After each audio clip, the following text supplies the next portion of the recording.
módulo lleva por nombre, las disputas epistemológicas en el Abya Yala y sus aportes a la psicología y a las ciencias sociales. Y bueno, este módulo en realidad nos ha parecido muy interesante porque creemos que pone en tensión pues la forma en la que en lo particular la psicología pues se ha referenciado de las filosofías, muchas de estas provenientes pues, de otros lugares distintos a nuestras realidades. Entonces, tenemos el día de hoy dos invitadas, compañeras extraordinarias que van a estar participando en esta sesión.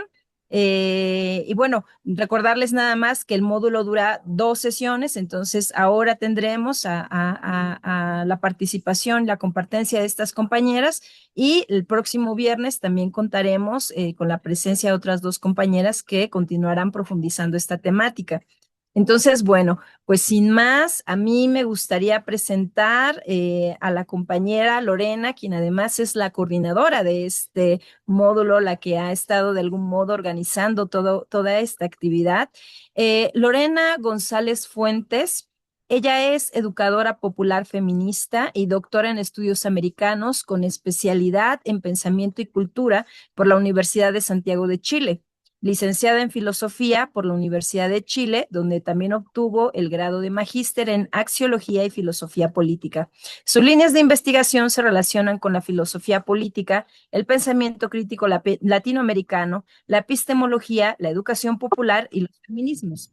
Es autora del libro recientemente publicado Rebeldías epistémicas, saberes y sentidos para la construcción de mundos otros. Actualmente se desempeña como docente y académica en la Universidad Católica del Maule en Chile. Y bueno, pues Lorena, te dejamos la palabra y bienvenida. Muchas gracias, Nilti, por la presentación. Sí, a ver, voy a ver que creo que hay.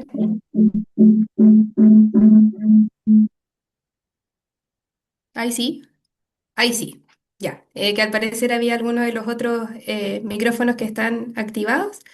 Agradecer la presentación, saludar a todos, todas, todos quienes se nos están sumando a este espacio. Y bueno, nada, como un poco ahí como decía Nilti, ¿no? El objetivo de este módulo en el fondo tiene que ver con poder darle una vuelta, aunque sea de manera como panorámica, ¿no? A lo que ha implicado toda la disputa epistemológica en el escenario de la Via Yala. Em, Entendiendo la disputa epistemológica mucho más que esta palabra tal vez tan como compleja, ¿no? O tan del mundo académico, pero centrándola en la disputa por los saberes, los conocimientos, los sentidos y los imaginarios que en el fondo estamos construyendo y que van también inundando nuestras cotidianidades y todo lo que vamos haciendo. Entonces, armé una pequeña presentación que voy a compartirla. A ver, ahí si me dan 2 segunditos. Aquí. Y compartir. Ahí me hacen un gesto si la están viendo o no. Sí, se ve. ¿Sí? Buenísimo. Ya. Entonces, bueno, esta primera parte que voy a estar compartiendo yo, nada, traté de ponerle por título, ¿no? A esto que aparece aquí, que es la disputa epistémica en la construcción de otros mundos posibles. Un poco para ir instalando como algunos mínimos o tal vez como ciertos puntos que me parece que podrían aportar, ¿no? Como para poder después dar paso a lo que van a compartir las demás compañeras. Y una de las primeras cosas que quería compartir con ustedes tiene que ver con 2 frases, ¿no? Que me parece que pueden servirnos como para entrar provocativamente a esta conversación, ¿no? La primera tiene que ver con una frase de Francesca Gargallo, que tal cual como dice ahí, se las voy a leer rápidamente, ¿no? Dice, la academia solo puede entender su cosmos tan bien delineado por ella misma y sus sistemas de medición. mientras la realidad, que es el caos, se le escapa y la aterra. La segunda frase, ¿no?, que quería traerles acá es de Audre Lorde, ¿no?, que ella va a plantear lo siguiente, que dice, los padres blancos nos dijeron, pienso, luego existo. La madre negra dentro de nosotras, la poeta, murmura en nuestros sueños, siento, luego puedo ser libre.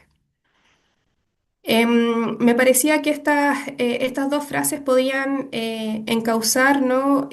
O bueno, como les comentaba recién, ir provocando un poco la conversación, porque creo que precisamente lo que instalan es una fisura, es un desplazamiento en aquello que se nos ha incrustado a partir de las distintas formas de educación que hemos tenido, donde pareciera ser que los espacios de creación de saber están circunscritos solo al mundo académico, ¿no? Como ya hay como un poco retomando la frase, ¿no?, de la Francesca Gargallo, donde en el fondo la academia es capaz de dar cuenta solo de un espectro, de una porción de la realidad, y que esa porción ha estado construida, circunscrita, precisamente a partir de lo que la misma academia quiere que quepa y le es funcional, ¿no?, a su proyecto en tanto institución y bueno, y como estructura también de la sociedad.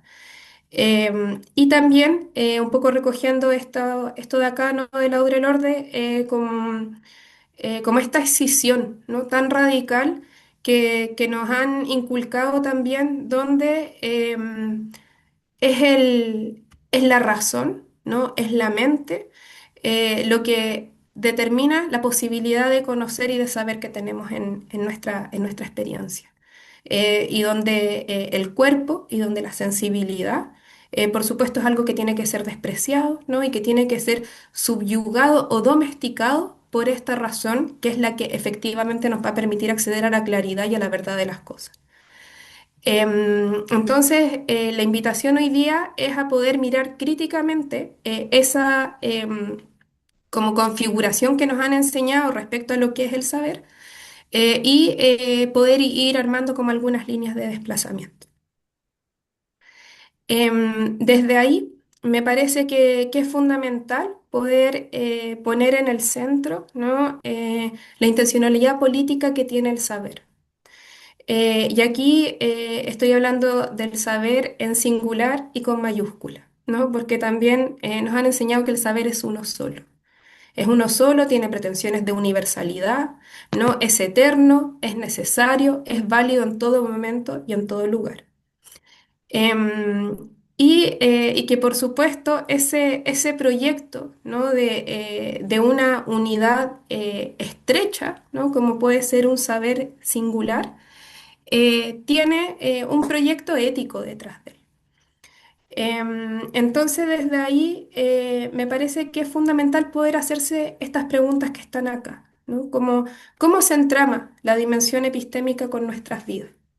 ¿No? O por qué es un terreno, una trinchera, incluso se ha hablado en muchos momentos, sobre todo en la tradición de pensamiento crítico latinoamericano, donde se nos decía que la trinchera de palabras pueden valer incluso más que las trincheras de piedra, ¿no?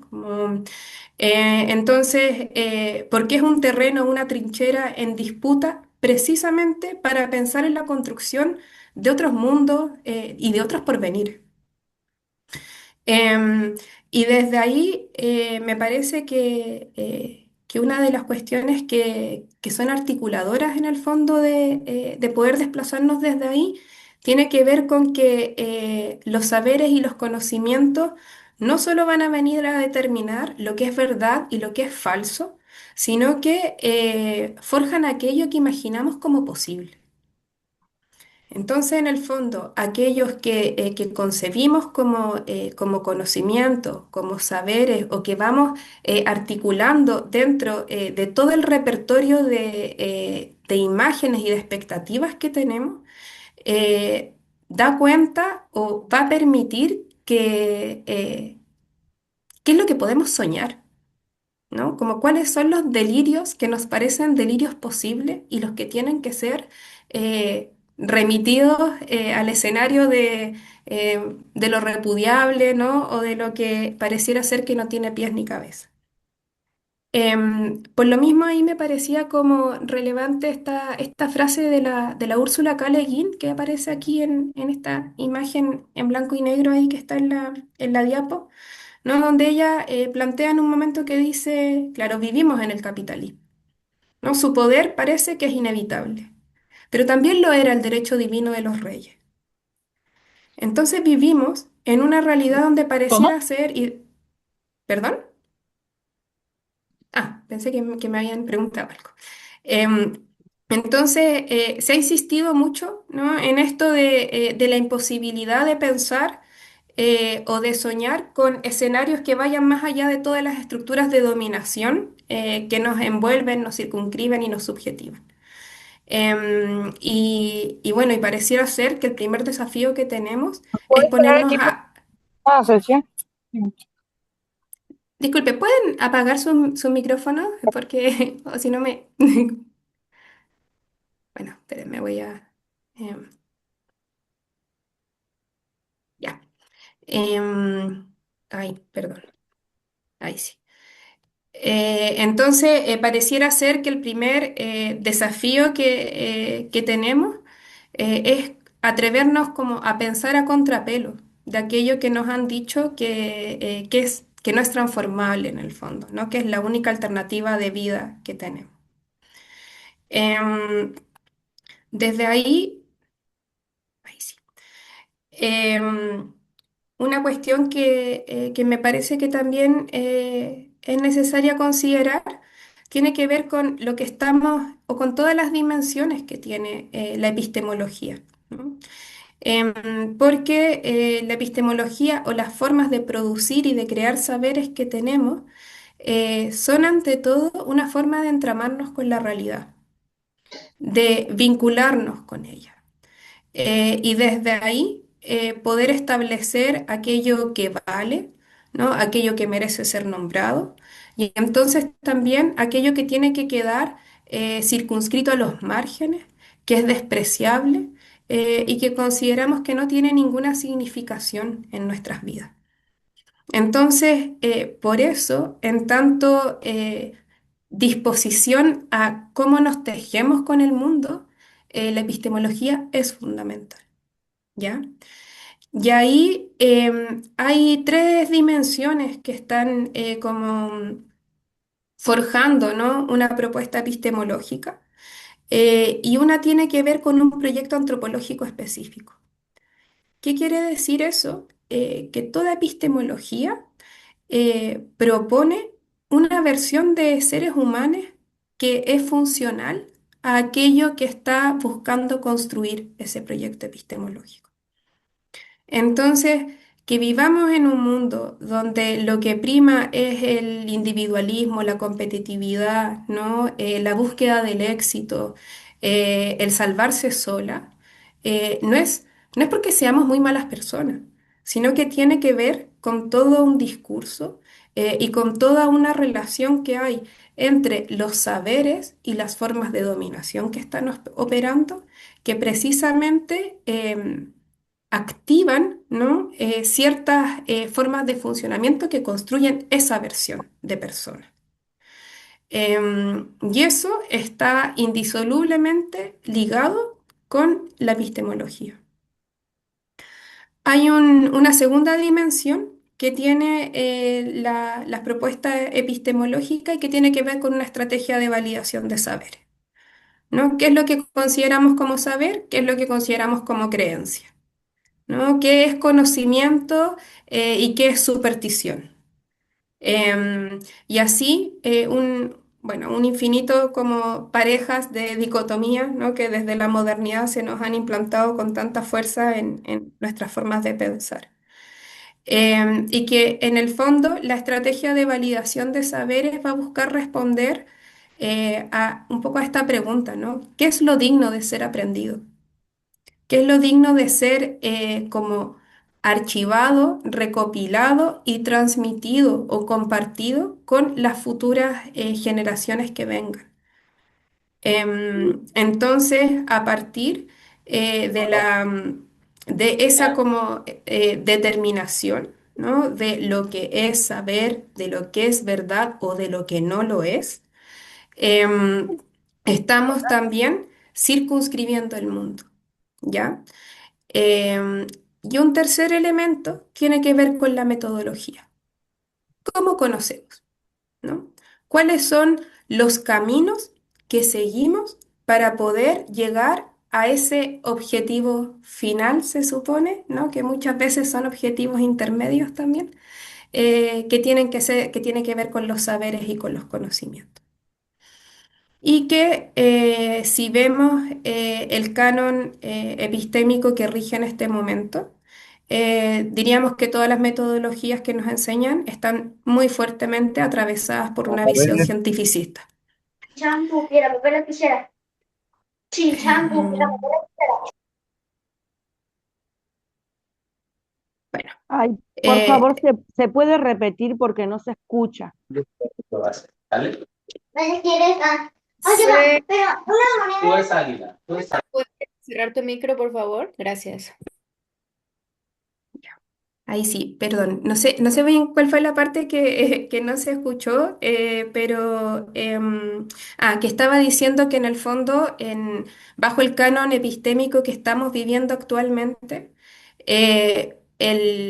la metodología que es la validada, la reconocida y la aceptada está absolutamente permeada por toda la visión de la ciencia en el fondo, ¿no? Y donde además se nos impone algo así como que tenemos que ser objetivas y neutras al momento de conocer, como si no hubiese una afectación y una emocionalidad también en juego en aquello que estamos buscando conocer. ¿No? Hasta el científico más científico, ¿no? De las ciencias más exactas, tiene un deseo también puesto ahí. No hay una razón súper desafectada y que busca solo regirse por razonamientos lógicos. Estamos absolutamente involucradas con todo aquello que conocemos. La curiosidad también está movida por el deseo.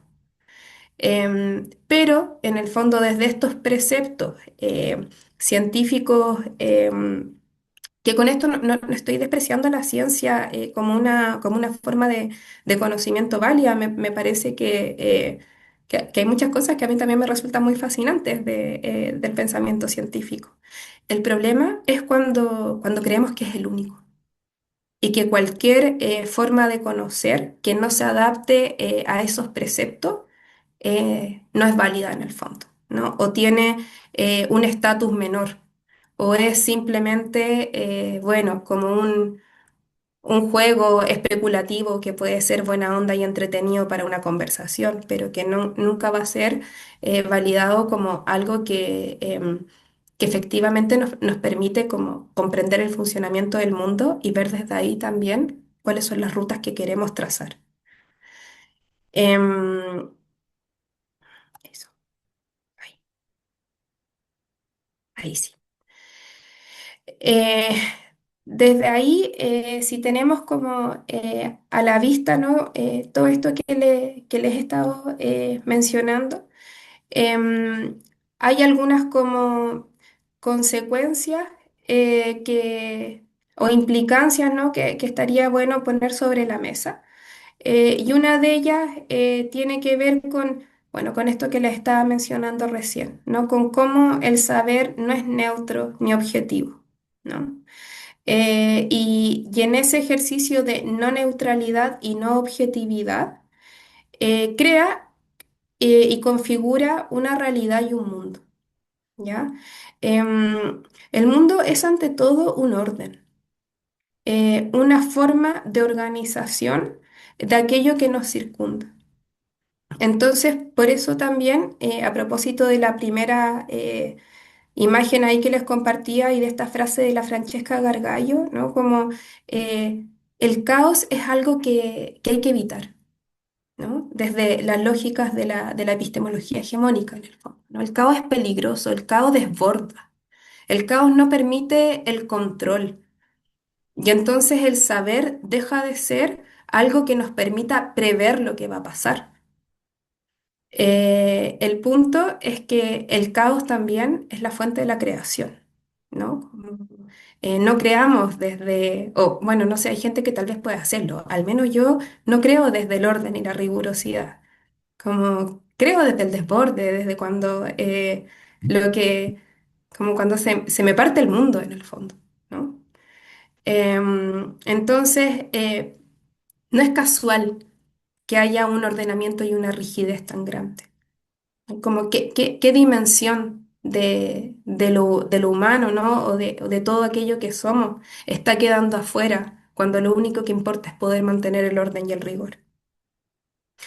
Entonces, nada, como por eso poner o hacer hincapié en cómo esta intencionalidad ético y política que tiene la epistemología dominante configura un mundo que no es azaroso, ¿no? Sí, o no es una consecuencia que, uy, imprevista, sino que es absolutamente intencionada.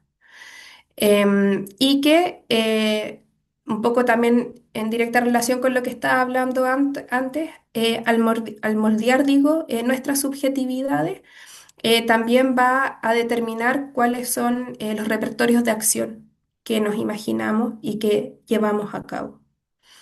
Y que ahí una de las cuestiones tal vez más significativas que tiene es que nos vuelve sujetas, sujetos, sujetes absolutamente escindidas. En donde, por una parte, esto que mencionaba antes, ¿no? Está lo que pensamos y por otra parte está lo que hacemos. Y que esa escisión se va a extrapolar a todo, ¿no? O somos sujetas de conocimiento o somos objetos sobre los que se conoce. ¿No? Objetos que no tenemos ninguna incidencia, que no tenemos ningún protagonismo, que no tenemos ninguna voz y que solo existimos ahí para ser viviseccionadas. Y eso lo estoy hablando no solo en términos individuales, sino también en términos de nuestras colectividades, de las comunidades en las que somos parte. Estas escisiones o dicotomías también se llevan a la relación, por ejemplo, que establecemos con la naturaleza, ¿no? Donde también nuevamente la naturaleza se vuelve un objeto de intervención, de expoliación, ¿no? De usurpación, donde podemos, no sé, venir a circunscribir o a poner límites a los territorios y apropiarlos, ¿no? Como, en el fondo, estas escisiones no solo dividen, sino que también jerarquizan. Y esa jerarquización va a ser funcional precisamente a las estrategias de dominio que siguen funcionando, ¿no? Em, y bueno, y que aquí en estrecha como relación con esto también, al reivindicar, ¿no? Esto de el rigor, la claridad y la universalidad, deja fuera cualquier posibilidad de disenso y diferencia. Todo lo homogeniza, ¿no? O lo adapta, o lo moldea, o lo vamos podando para que sea parte de lo que ya está instalado, lo que no viene a romper este orden del que les estaba hablando recién. Entonces buscamos todo el tiempo que la diferencia no estorbe, ¿no? Como y donde también después nos resulta muy complejo Lo aprender que a una trabajar desde de las encontrar. distintas...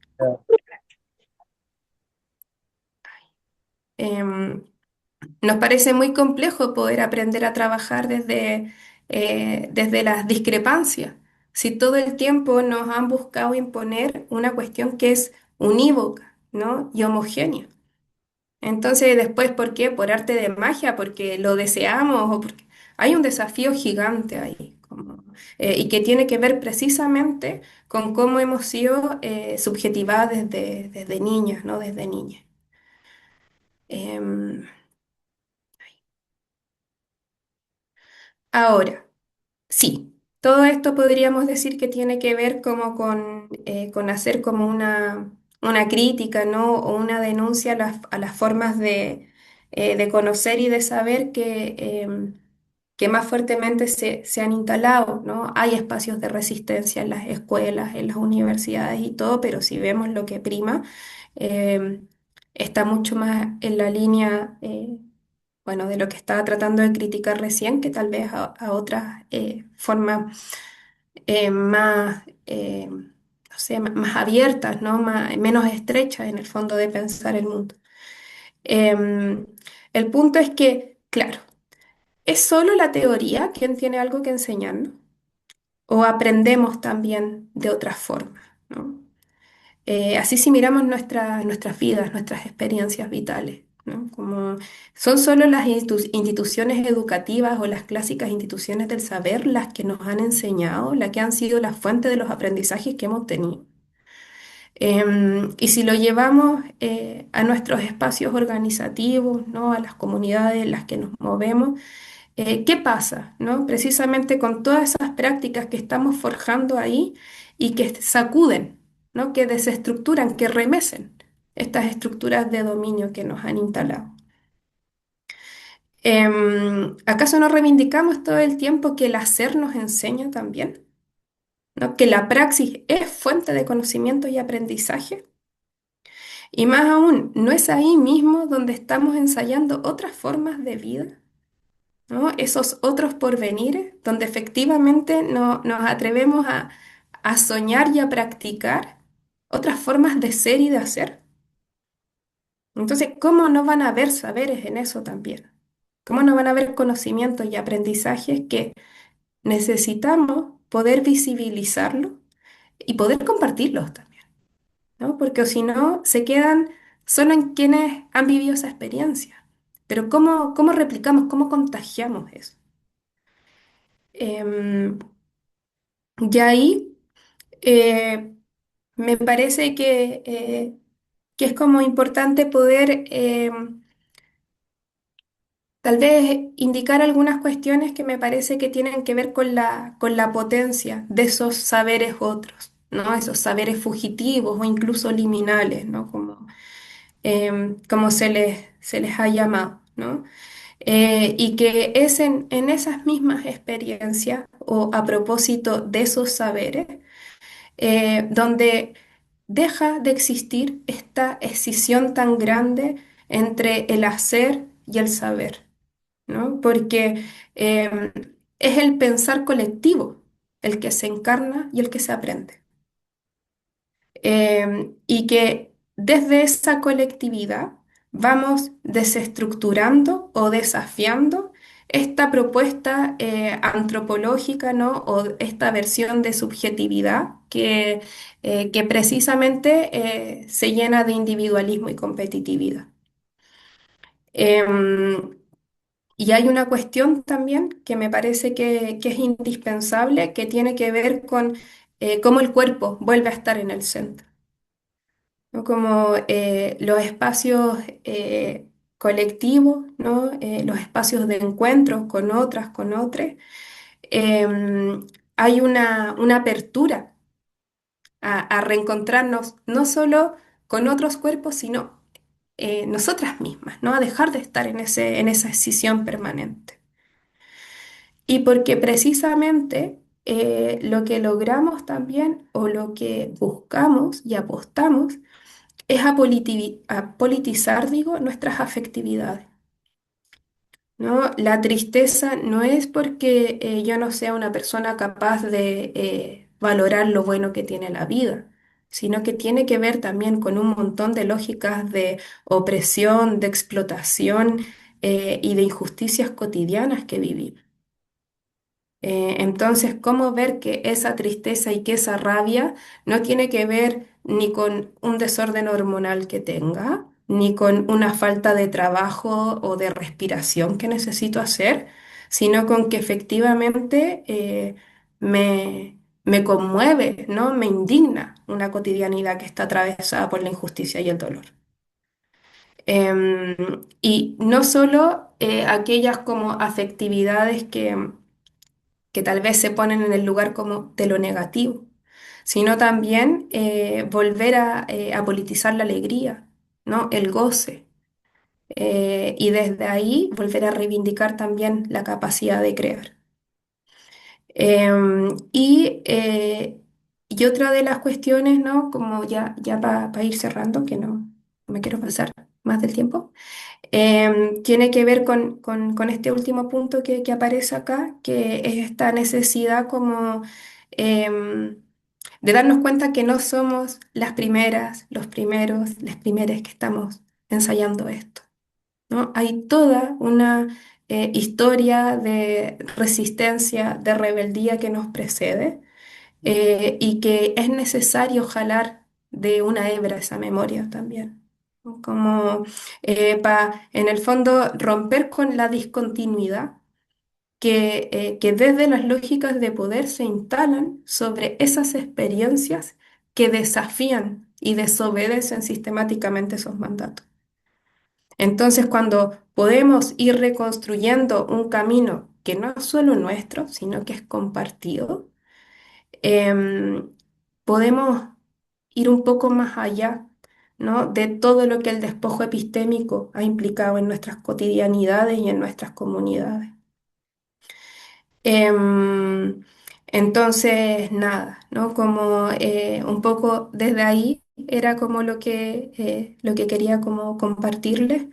Y bueno, y algunas otras cosas más, ¿no? Que tienen que ver tal vez más como con apuestas como metodológicas, pero que existen formas, ¿no? O han existido, hemos ensayado ya un montón de alternativas de cómo ir visibilizando saberes, em, más allá de de las formas más clásicas, ¿no? O cientificistas del saber, y que tienen que ver mucho como con la sistematización de experiencias, ¿no? Como la reconstrucción de las genealogías feministas o genealogías de la experiencia también, ¿no? Los análisis con registro abierto, como, bueno, y no sé, ya hay un sinnúmero de técnicas que precisamente apuntan bueno, a poder ir fraguando estos otros conocimientos y sentidos. Eso.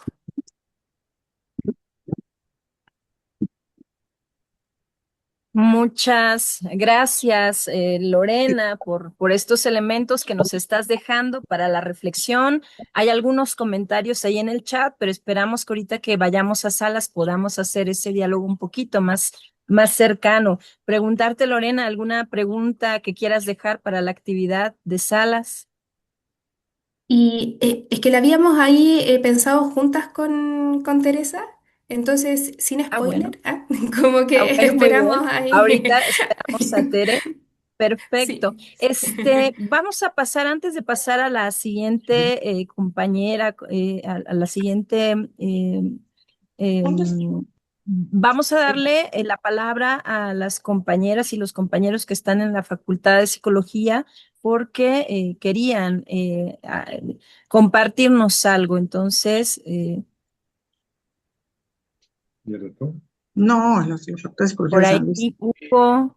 Ahí sí, ahí, bueno, gracias Nilti. No, simplemente porque llegamos a la corrida, un poco en la apertura, porque venimos de una marcha, la marcha de las antorchas. Simplemente queríamos decir que acá en Argentina estamos en contexto de paro y de lucha no docente, hoy y mañana, entonces queríamos decirlo porque quienes estamos acá de alguna manera también estamos en ese contexto, respecto, bueno, a un gobierno que ya todos conocemos, no solo las narrativas que tiene de desprestigio respecto a la universidad pública, sino también el desfinanciamiento que estamos sufriendo y la precarización, ¿no?, de los trabajadores y las trabajadoras de la salud pública. Así que simplemente queríamos decir eso, que quienes estamos acá estamos en ese contexto, que venimos medio corriendo de la marcha y que obviamente que estamos porque creemos que esto que estamos haciendo tiene que ver con la lucha y con la defensa de la universidad pública. Así que eso, Niti, gracias. Bien, muchas gracias, Hugo. Pues está de más decir que estamos con esta lucha que están haciendo, con este paro en Argentina, desde los diferentes lugares donde estamos conectadas, conectados. Yo solamente quisiera preguntar, Teresa Soriano, ¿estás ahí conectada, porque Teresa, nuestra siguiente ponente, tenía ahí un problema con el video, entonces solamente para verificar que esté Sí, ya sí, aquí conectada. estoy. Ya estás, Tere, Sí, perfecto. sí. Sigo Bueno, teniendo el pues mismo problema, pero bueno, voy a... Me este, por la voz, con eso es suficiente. Bueno, yo les presento a Teresa. Teresa Soriano Román, ella es chatina, originaria de San Miguel Panixtlahuaca, en Oaxaca, México. Es investigadora, docente, promotora lingüística cultural, intérprete en el sistema de justicia, activista a favor de los derechos de las mujeres y doctora en pedagogía por la Universidad Nacional Autónoma de México. Maestra en estudios amerindios y educación bilingüe por la Facultad de Filosofía de la Universidad Autónoma de Querétaro. Ha colaborado en diferentes actividades para la promoción y uso de la lengua chatina, centrándose particularmente en los espacios educativos, trabajando con docentes, padres de familia y las comunidades chatinas de la zona escolar 075, Santa Catarina, Juquila. Asimismo, ha organizado diferentes foros, congresos como espacios de compartencias de formación docente a raíz de la urgente necesidad de reeducarnos desde, con y para la comunalidad. Además, ha colaborado con las autoridades municipales de Panixtlahuaca en la enseñanza y aprendizaje de la lengua y la cultura chatina. En la comunidad ha tenido diferentes cargos comunitarios y recientemente participó en la revisión y actualización del estatuto comunal de su comunidad. Ella también ha participado en proyectos de la Seculta, Linali, Cedelio, INPI y otros. Y actualmente es directora del Centro Educativo de Educación Primaria Bilingüe y facilitadora por tequio académico en la Universidad Autónoma Comunal de Oaxaca y responsable de la Unidad de Aprendizaje Comunal de San Miguel Panixtlahuaca. Pues adelante, Tere. Y mientras voy colocando tu presentación. Pues muchas gracias, Nilki. Muy buenas tardes a todos. Ni Sondomani, Diachota, en Chue Omanine. Un saludo acá desde la región chatina de Oaxaca, México. Este, Les agradezco muchísimo el espacio. Creo que con la primera presentación, o sea, nos deja mucho que seguir como reflexionando, cuestionando, y justo retomo algunas ideas, bueno, algunas preocupaciones más que nada, ¿no? En esta parte de cuando nosotros, bueno, estamos, no sabemos qué, o sea, hasta cierto punto vemos el despoje epistémico, vemos esta cuestión de desde cómo el cuerpo se aleja, ¿no? Y nos volvemos más individuos, ¿no? Más personas individualistas que colectivistas, ¿no? Entonces nos hemos ido perdiendo en este mundo, y justo, bueno, con esa preocupación surge como esta parte de cómo contribuir para poder compartir, ¿no? Esta idea de cómo nosotros vemos desde los chatinos, desde la lengua, cómo vemos y percibimos esta cuestión del mundo que estamos viviendo ahorita, ¿no? Esta presentación, lo que les voy a compartir ahorita, voy a retomar un poco, bueno, cómo lo concebimos nosotros como chatinos, y también cómo nos vemos nosotros en el mundo actual, ¿no? Y voy a hablar un poco, bueno, sobre la construcción comunitaria de la persona en los chatinos. O sea, esta idea de los conocimientos, las prácticas, las creencias de la crianza en la comunidad chatina, la cosmovisión sobre el crecimiento de la persona, y cómo desde esa construcción del sujeto, ahorita nosotros vemos o cómo sobrevivimos en este mundo actual, ¿no? Por favor, quiero pensar o quiero adentrarme a esta idea de que en distintas sociedades O sea, siempre hemos tenido una serie de ideas, tanto positivas como negativas, y múltiples acepciones de los niños y niñas, ¿no? En caso particular, en la cuestión, bueno, vamos a entrar de manera más crítica para conocer un poco la cosmovisión chatina, ¿no? Esta parte de la crianza, por una parte, bueno, vemos que se comenta que la crianza se traduce en hábitos, creencias y forma de educar a un niño o una niña, ¿no? Desde que nace o aún desde que está por nacer. También se concibe como esta provisión por parte del adulto de referencia al niño a base segura a partir del cual pueda realizar salidas al mundo exterior y regresar a ella con la certeza de que será bien recibido, alimentado física y emocionalmente, ¿no? Por otra parte, también se refiere al entrenamiento y formación de los niños por los padres, ¿no? Esta idea donde define que la crianza como los conocimientos, las actitudes y las creencias que los padres asumen en relación con la salud y la nutrición, ¿no? La importancia de ambientes físico y social y las oportunidades de aprendizaje de los hijos en el hogar. La crianza del ser humano constituye la primera historia del amor sobre la que se edifica gran parte de la identidad del niño y donde se construye su ser social, ¿no? Podemos nosotros, bueno, pensar que en México, por ejemplo, existe una gran diversidad de culturas donde muchos pueblos tienen costumbres, tradiciones, creencias, ritos, entre la transición del niño a adulto, ¿no? En consecuencia, es muy difícil definir una forma exacta de dónde podemos, o cuándo, dónde empieza y dónde termina la infancia. Sin embargo, desde la concepción, ¿no?, propia de los chatinos, esta parte, lo que se decía hace rato, desde el saber, desde el conocimiento y desde las creencias, nosotros teníamos como ciertos conflictos de cómo poder entender o cómo nombrar estas cuestiones desde el español, ¿no? Sin embargo, desde la lengua propia de nosotros, lo fuimos construyendo y entonces entendemos que el conocimiento está fortalecido con el saber hacer, ¿no? El saber hacer, las prácticas, no puede haber un conocimiento sin la práctica, pero también las creencias en torno a eso, ¿no? Una creencia que tiene sentido desde cómo la comunidad visualiza y cómo la comunidad determina cómo se educa desde la comunidad, ¿no? Nosotros vemos que estas creencias lo que ayudan es en el fortalecimiento de las actitudes y en el comportamiento del sujeto, ¿no? Entonces, cuando hablamos de conocimiento, bueno, cuando hablamos de la crianza se concibe como esos conocimientos, prácticas y creencias desde la comunidad chatina, ¿no? Desde un contexto donde la comunalidad fortalece esos tres elementos.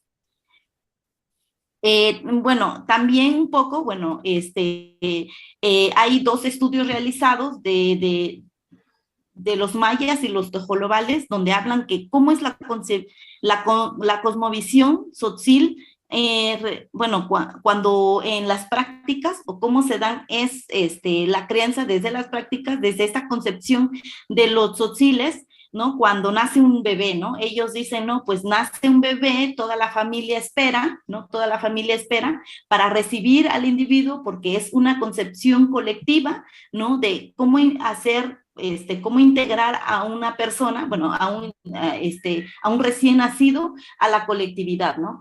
En el caso también de los tojolobales, ¿no? Esta idea nosótrica, esta idea de una educación nosótrica, de cómo el contacto físico, desde la criatura y la madre, tiene un contacto físico que permite mamar y gestar un lenguaje que escucha, interpreta, adquiere, comprende y produce esta parte desde antes del nacimiento, ¿no? Por eso la crianza como conocimiento comunitario, nosotros lo vemos como de esta triangulación desde el saber hacer, desde esas prácticas, el conocer desde ese conocimiento y de las creencias, el creer en, ¿no? Es una construcción propia que hemos estado realizando de las creencias, ¿no? El saber cómo nosotros nos educamos desde nuestra propia concepción chatina, ¿no? Pero todo eso gira en torno a la lengua, ¿no? La lengua como ente principal para entender todo este mundo simbólico, ¿no? Este mundo donde la filosofía simbólica está presente en la construcción y en la formación del sujeto, ¿no? Por eso decimos que cuando, por ejemplo, mostramos un estudio, bueno, que hicimos sobre las creencias, cuando nosotros decimos las creencias no gira en torno a una creencia, bueno, nosotros tenemos dos tipos de creencias, ¿no? Desde la concepción chatina. Una parte es el creer en, cuando nosotros educamos desde las palabras que educan, ¿no? Desde esas palabras que educan, por ejemplo, decimos, no, pues, cuando una niña está haciendo una tortilla, ¿no? Tiene que lavar bien su metate porque esa concepción de dejarlo sucio implica que a un futuro, bueno, sus hijos o sus hijos puedan nacer como con manchas en la cabeza, ¿no? En esas palabras del Chand Ore, esas palabras que educan, fortalecen esas creencias desde el saber hacer y el conocer, ¿no? Eso también entonces, bueno, nos lleva como a ver que que los conocimientos pues son construcciones sociales producidas desde la comunalidad con los elementos culturales y filosóficos de acuerdo a las necesidades del grupo, que le dan valor y significado y que son aprendidos, compartidos, transmitidos y reproducidos desde la experiencia individual y colectiva, ¿no? Y la lengua chatina entonces funciona como un vínculo de comunicación, su función de construir y sistematizar comunalmente los conocimientos, ¿no? Bueno, por favor. Ahí es donde surge también, bueno, esta forma de cómo nosotros desde que nace un bebé, empezamos a nombrar ese mundo, ¿no? Ese mundo propio donde decimos, ¿no? Para que, el siguiente, por favor, y ahorita regreso al anterior. Desde nuestra concepción, nosotros, tenemos, estos momentos de crecimiento de la persona, ¿no? Cuando nace un niño, los nombramos, pues, por ejemplo, bebé tierno, pero no existe una definición entonces de género, ¿no? Es una cuestión muy general, no marcamos el género, ¿no? El género se empieza a marcar ya a una edad ya más grande, de 7 a 8 años, donde decimos cuemán, cuequiu, está en 7, 8 años. Cuando decimos nushue, es de entre 10 a 13 años, nuyuman entre 15 y 17 años, y nuyuman o nuyukiu, jovencito muchachito, es entre, esa edad no se define bueno, este momento no se define por la edad, se define por las responsabilidades que va asumiendo la persona en el contexto social, ¿no? Y ahí es donde surge precisamente esto del proceso de conversión del niño, del bebé a adulto, pues, ¿no? Cuando la persona asume otros roles dentro de la sociedad, ¿no? Se dice, bueno, en la comunidad, decimos, cuando una persona ya se junta o ya busca pareja, entonces ahí empieza la conversión, ¿no? De que ya es un adulto. Bueno, regularmente o anteriormente, esta conversión lo hacían desde los 13 años, ¿no? Que se casaban, se juntaban y todo. En la actualidad, pues esto va cambiando y entonces viene la otra parte, ¿no? Cuando la persona asume toda la responsabilidad comunitaria, y el último, néculo, cuando ellos ya son personas, no se les dice ancianas, sino más bien son como personas que guardan toda la parte de los conocimientos de la comunidad, ¿no? Son los sabedores de la cultura, entonces tienen un espacio importantísimo dentro de la sociedad. No se les considera como un estorbo, ¿no? Como esta parte de la filosofía occidental, más bien el papel que ellos fungen es muy importante, o el rol que ellos tienen es muy importante porque son es la vela que alumbra el andar de la comunidad, ¿no? Entonces, esta forma de cómo concebimos o vemos el crecimiento de la persona tiene mucho que ver cómo nombramos al sujeto, ¿no? Por ejemplo, cuando nosotros decimos cuemán, cuemso, ¿no? Esta parte del niño, del bebé, este niño, cómo se vuelve a ser o cómo empieza, tiene ciertos momentos de transición, pues, ¿no? Desde que da sus primeras vueltas. El anterior, por favor.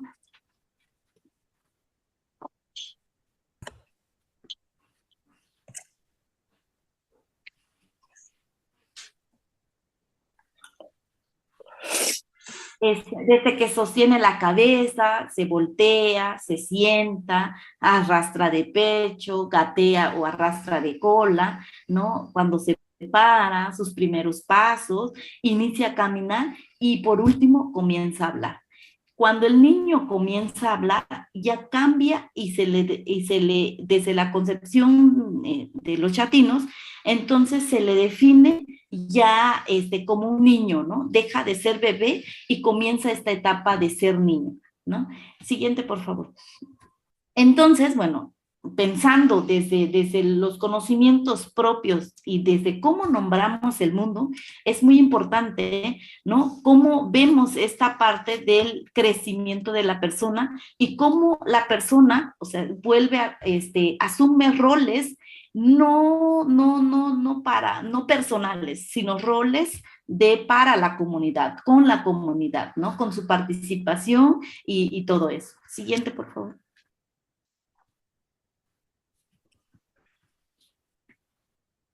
Ahora, ¿cómo vemos nosotros las etapas de crianza de los chatinos, no?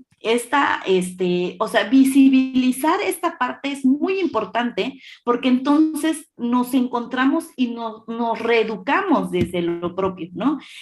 Por ejemplo, nosotros lo tenemos como cuatro etapas de crianza. Primero, por ejemplo, antes, durante, del embarazo y parto, ¿no? Nosotros tenemos un sinfín de acciones, de conocimientos, de creencias en torno a los pedimentos, por ejemplo. Tenemos lugares sagrados donde tenemos que acudir para avisar de que ya fue concebido un ser, ¿no?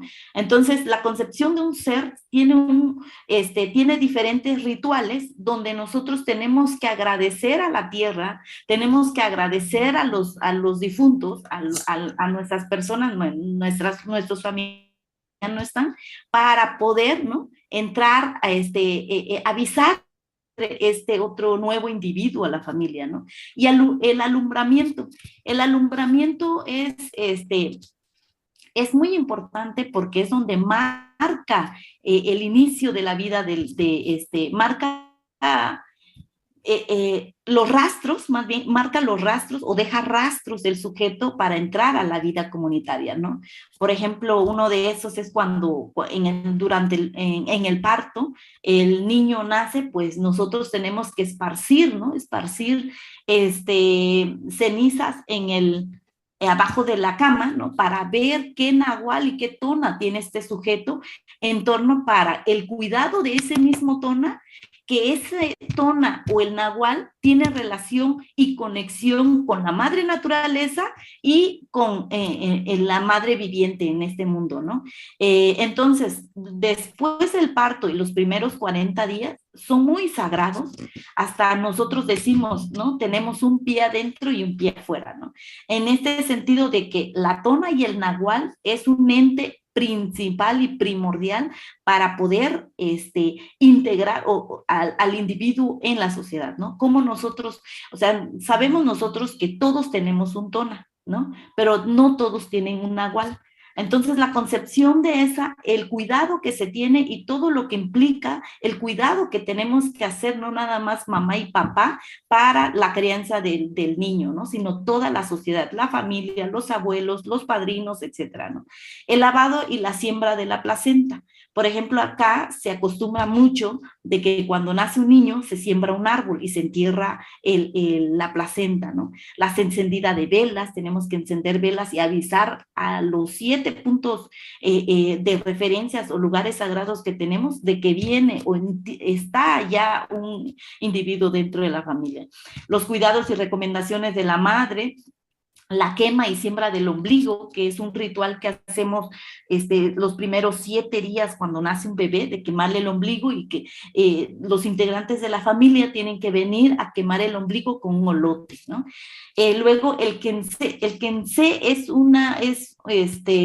un ritual muy importante porque ofrecemos comida a la madre tierra, ¿no? Se colocan una piedra larga, ancha, y toda la familia se entretiene a alumbrarlo, ¿no? A ponerle fuego, y encima se les hace una ofrenda, ¿no? Hasta que la misma piedra va consumiendo todo lo que se le pone. Eso indica de que hay una conexión del ser humano, ¿no? La bienvenida, donde la familia se concentra para darle fuerza al niño, la elaboración de la cruz y cuidados y recomendaciones en la producción.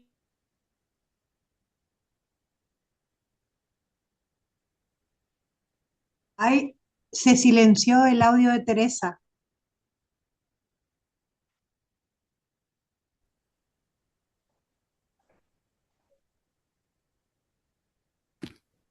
Ya, gracias. Sí.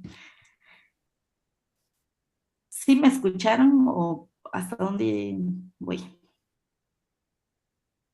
Ahí está bien. A ver, Teresa, probá. Ok. Entonces, bueno, y por último, el crecimiento, ¿no? El alimento que se tiene que cuidar para que el bebé recién nacido no se enferme, la madre, los cuidados, los baños, ¿no? El espacio simbólico de crecimiento, desde la hamaca, desde estos espacios de que no puede entrar toda la persona porque es un lugar sagrado donde nace el bebé, los cuidados del espanto, y cómo el cuidado del alma, la tona y el nahual de la persona, o sea, es un ente importantísimo porque es el que da sentido a la existencia humana, ¿no? Entonces, esta etapa de crecimiento nosotros desde la filosofía chatina, o sea, lo estamos ahorita dándolo a conocer porque queremos que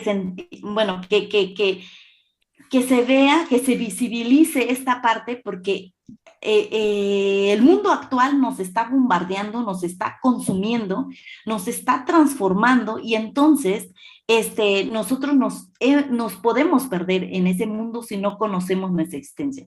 La tona, ¿qué es la tona? La tona es un ente, es un animal, ¿no? Es un animal que es como el espíritu, el ente que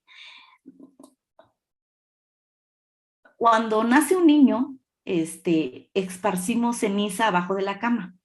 Entonces, las huellas, tiene que venir un animal, ¿no? Que es la tona. Es un animal, la huella del animal lo deja en la ceniza.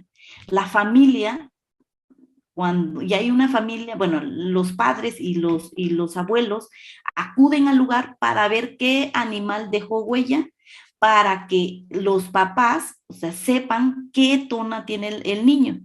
Y ese animal entonces lo tienen que cuidar todo el tiempo, todo momento y el resto de su vida, ¿no? Nosotros, por ejemplo, los chatinos tenemos tonas que son animales que viven en el mar, tenemos tonas animales, o sea, son animales que no es común tenerlo en casa, no son animales domesticados o domésticos, pues, ¿no? Son animales que se encuentran, que tienen cuidado, que viven en lugares muy, muy, muy, muy lejos de la comunidad, ¿no? Porque también hay maldad entre las personas de que si tu tona sale, o sea, hay personas que pueden ver más allá de, ¿no? Y esas personas pueden hacer alguna maldad, bueno, ha pasado, ¿no? De que han hecho maldad con ciertas personas, entonces jalan a su tona, ¿no? Lo acercan al humano, y ¿qué es lo que hacen? Que ponen entonces en riesgo la vida de la persona, pues, ¿no? Al momento de cuando nosotros lo acercamos al humano, humano, cualquier humano puede matarlo, ¿no? Y entonces ponemos el riesgo a la persona. Entonces es como nosotros, por ejemplo, mi papá nos decía, no, su nahual está en tal lugar, ¿no? Y ellos, una vez que uno toma o empieza a asumir roles, ya con mayor madurez o roles ya colectivas, ¿no? En la comunidad, ellos, los papás, entonces tienen que avisarte dónde está tu tona, porque entonces es ahí donde uno empieza a cuidar su tona, pues, ¿no? Cuando empiezas a tener ya tu familia, tú tienes que ya cuidar tu tona, porque tus papás entonces sueltan, ¿no? El cuidado de tu tona y te lo dejan ya en tus manos, ¿no? Siguiente, por favor.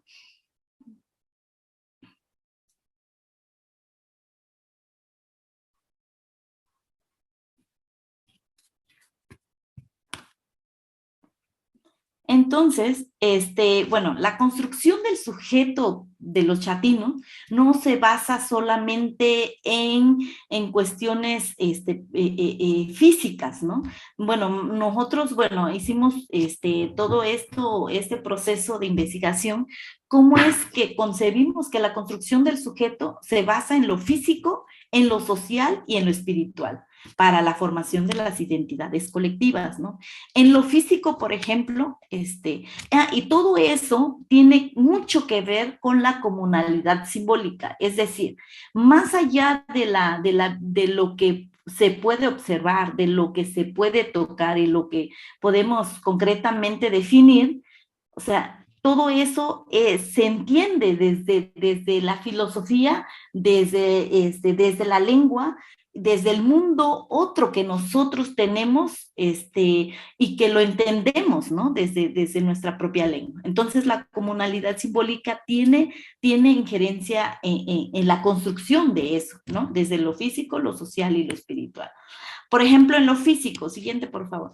En lo físico, da más sentido que nosotros, por ejemplo, todo ser simbólico para nosotros tiene corazón, ¿no? Este corazón que le decimos qué, ¿no? Por ejemplo, la indumentaria, la ropa envuelve el cuerpo, opera como un signo diacrítico de la identidad, ¿no? Para nosotros, la blusa chatina tiene en la blusa chatina bordamos nuestro tona, ¿no? Nuestro tona. Entonces, esa blusa tiene todo sentido de nuestro ser simbólico, ¿no? Y entonces proyectamos esos elementos referenciales básicos en la comunidad. Por ejemplo, para nosotros, la comunidad es un ser simbólico, tiene corazón, ¿no? Tiene cabeza, tiene pies. Cuando decimos Kekchenne es la cabeza del pueblo, ¿no? Kiakchenne, el pie del pueblo, ¿no? Kekchenne, el centro del pueblo, ¿no? En la casa, por ejemplo, la casa le damos ese sentido porque es nuestro espacio muy importante, ¿no? La casa, por ejemplo, tiene cabeza, tiene espalda, tiene orejas, tiene pies, ¿no? Desde cómo lo nombramos con la lengua. Y entonces tenemos ciertos cuidados donde está el corazón de la casa, ¿no? En el corazón de la casa hacemos ciertos rituales donde enterramos, ¿no? Enterramos, bueno, diversas cosas que tenemos que guardar, que es un ritual que tenemos que guardar días, ¿no? Pero le damos de comer al corazón de la casa, ¿no? Si tenemos un espacio, un terreno amplio, le damos corazón a eso, ¿no? ¿Por qué? Porque eso le da sentido a nuestra existencia. No podemos vivir aislados, ¿no? De todo eso, porque entonces nosotros estaríamos perdidos, ¿no? Eso es la parte física. En la parte social, por ejemplo, por favor. En la parte social, nosotros lo vemos de esta manera, ¿no? Que todo sujeto cubre esta parte de los sistemas de cargos, ¿no? Tenemos que servir, No podemos vivir si no servimos, ¿no? Servir desde los sistemas de cargos que tenemos, ¿cómo se llama? Cargos comunitarios, damos servicio a la comunidad, damos tequios, somos topiles, ¿no? Ese es el sistema de cargos. Y el sistema de cargos empieza, por ejemplo, de ser topiles hasta llegar a ser alcalde de la comunidad, ¿no? Entonces, una vez que logres pasar todo ese proceso, ¿no? Entonces, esas experiencias históricas que vas acumulando, lo vas transmitiendo a generaciones, ¿no? Luego viene el tequio y la participación comunitaria. En Oaxaca, en México, ¿no? Es muy común esta parte del tequio que tenemos nosotros que trabajar para nosotros mismos. Sin embargo, bueno, hay una cuestión bastante amplia, ¿no? Discusión fuerte en cuanto a eso, de que a veces ahorita justo con esta filosofía occidental, ¿no? Lo que hacen es ocupar justo el tequio como para abusar o explotar a las comunidades, ¿no? Luego la compartencia, ¿no? Esta parte de que todo logro lo tienes que compartir, ¿no? Tienes que hacer fiesta, o sea, la existencia humana chatina tiene sentido en convivir, regalar, compartir, ¿no? Nos alegramos en todo momento para todo, ¿no? Es como nos dicen, si estudiaste, ¿no? Y no lo compartes es porque no, es como si no lo hubieras hecho, ¿no? Y entonces esta parte fundamental del compartir, de celebrar, de hacer fiesta, es un elemento fundamental. Y todo eso lo amarra el territorio, ¿no? Lo abraza el territorio. Todo el territorio, el cuidado, ¿no? De nuestro espacio, que ahorita nos los están bombardeando, ahorita, justo con esta idea de pensar en el despojo, en todo eso, o sea, vienen como golpeando, ¿no? Justo esta parte, esta construcción social que nosotros tenemos desde lo propio, ¿no? Siguiente, por favor. Y en lo espiritual, justo lo que les decía hace rato, el nahual y la tona, ¿no? O sea, es un ente que nosotros tenemos que cuidar en todo momento, ¿no? Todo sujeto tiene un nahual, ¿no? Todo sujeto tiene tona, ¿no? No todos tienen nahual. El nahual igual es un ente mímico, animal. Sin embargo, el nahual, la diferencia entre la tona es que el nahual, la persona puede transformar en ese animal, ¿no?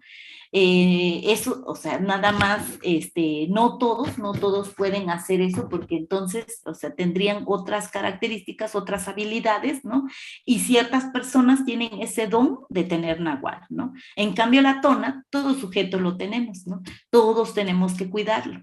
O sea, para nosotros, nosotros entendemos que no nada más porque hablamos chatino tenemos nahual, ¿no? Sino todo el mundo, todo humano, tiene un nahual, ¿no? Tiene alguien que debe de cuidar y que al mismo tiempo lo está cuidando, ¿no? Entonces, esta filosofía desde cómo construimos el sujeto desde lo espiritual,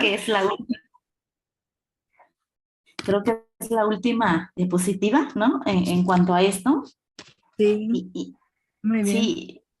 Sí, y un poco, bueno, en esta parte de pensar en lo colectivo, ¿no? Es todo esto que les comparto, bueno, que comparto con ustedes ahorita, sí suelta como, o sea, nos ayuda mucho o nos lleva a nosotros a seguir como a reflexionando, ¿no? O sea, si nosotros dejamos de ser un ente colectivo y nos volvemos más un ente individualista, pues eso es lo que nos está conduciendo, ¿no? El mundo actual, pues, ¿no? Pero tenemos que seguir resistiendo, pues tenemos que seguir resistiendo. Tenemos que ver cuál es nuestro papel, ¿no? En este mundo global. No podemos cambiar, bueno, nosotros sabemos de que no podemos cambiar el mundo, pero sí podemos resistir, ¿no? Para que nuestro propio mundo no se siga perdiendo, ¿no? Con esta idea de que ahorita sí, por todos lados nos bombardean, ¿no? Desde la migración, desde la pérdida de nuestra lengua, desde la pérdida desde lo propio, el despojo que nos vienen haciendo desde nuestro territorio, ¿no? En todo esto, pero seguimos resistiendo, ¿no? Y no es de ahora, hay una resistencia histórica, ¿no? De más de 500 años, ¿no? Que en las comunidades siguen hablando la lengua. Y todo ese punto de seguir hablando la lengua ayuda a seguir sintiendo y entendiendo este mundo, ¿no? Este mundo que necesita de nosotros. Y cierro diciendo que por eso, ¿no? O sea, el cuidado del mundo actual ha quedado en manos de hablantes de una lengua, de comunidades originarias, son los que hasta ahorita han cuidado y han protegido el mundo, ¿no?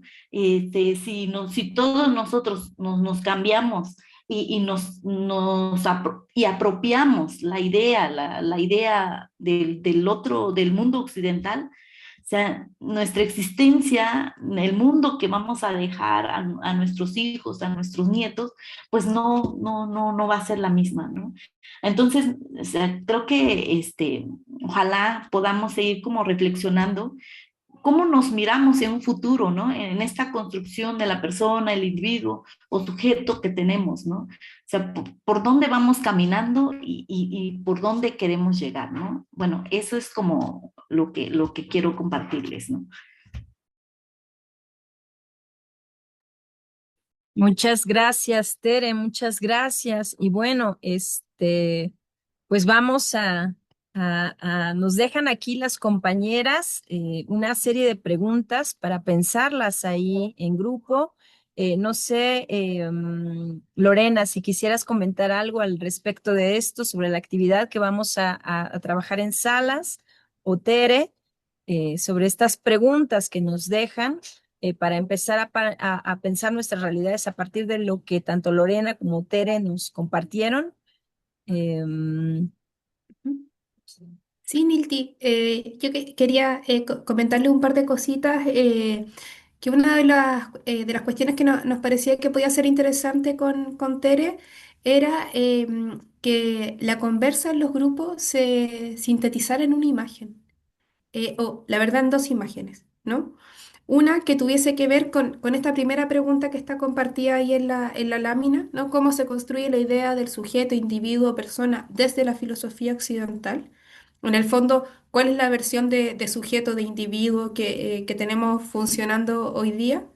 Em, y después hacer como un desplazamiento como a qué elementos debemos considerar para fortalecer nuestra construcción propia del sujeto, la segunda pregunta que comparte Tere ahí, y cómo nos miramos en un futuro con la construcción de persona, individuo o sujeto que tenemos. Pero en el fondo pensábamos como el desafío de poder sintetizar estas respuestas en dos imágenes. Una que tuviese que ver como con el diagnóstico, ¿no? O la denuncia del sujeto que está funcionando hoy, y otra que permitiera sintetizar las ideas respecto a una propuesta de otro tipo, ¿no? Como a propósito de la conversa también que ustedes tengan ahí, no quiero ir tirando líneas de lo que vayan a discutir ahí en el espacio, pues, ¿no? Pero poder hacer en el fondo estas dos imágenes, ahí buscando en internet, o si alguno tiene, no sé, capacidades creativas y puede armar ahí un dibujo, una ilustración rápidamente, bienvenido también ahí todos esos superpoderes. Así que eso, no sé si me explico. Sí, sí, sí, muy bien. Y ahí lo vamos conversando. Entonces vamos a pasar a salas. Ahí dialogamos y bueno, ojalá podamos escoger a alguien que de algún modo sintetice. Puede utilizar el internet y buscar dos imágenes que puedan sintetizar el diálogo para después regresar al espacio de compartencia. Entonces, bueno, le vamos a pedir a Rodrigo si puede mandarnos a salas, si es posible.